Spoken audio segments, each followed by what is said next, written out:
वर्तमान जहाँ सूचना मिलुची टीम इंडिया को झटका बाद पड़े हार्दिक। तेबे सूचना अनुसार विश्वकप आगामी 2टी मैच रु बाद पड़ी पारंती हार्दिक। एने जोर धरची चर्चा। गत अक्टोबर 19 रे बांग्लादेश विपक्ष मैच रे आहत होइतिले हार्दिक। गइठी रे आघात कारणरू से निजर ओभर मध्य शेष करि पारि नथिले।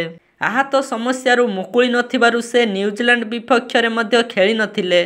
तेबे वर्तमान पर्यंत से संपूर्ण भाव सुस्थ होई नथिबा नै रिपोर्ट प्रकाश पाइछि। आगामी 2टी विश्वकप मैच रु से बाद पड़ी पारंती। हार्दिक आघात समस्या केते गुरुतर एने गत सोमवार बेंगालुरु स्थित national cricket academy ray report करा जाइछि। निजर समस्त मैच जीति टेबुल टॉपर थिबा भारत विश्वकप रे सुविधाजनक स्थिति रे रहिछि। एणु एहाकू विचार को नै आगामी 2टी मैच रु पांड्या को बाद देबाकू चिंता करूछि बीसीसीआई। नॉकआउट पर्याय को से सुस्थ होई जाइथिबे बोली अनुमान करा जाउछि। पांड्याଙ୍କ सुस्थ अवस्था उपरे बीसीसीआई सो मेडिकल टीम अति सतर्कतार सह काम करूचंती बोली जणा जाइछि। से खूब शीघ्र सुस्थ होई जिवे बोली रिपोर्ट प्रकाश पाइछि। आसंता 29 रे भारत निजर आगामी मैच खेलिबो। लखनऊ ठारे गत थरर चैंपियन इंग्लैंड विपक्ष रे खेलिबो भारत।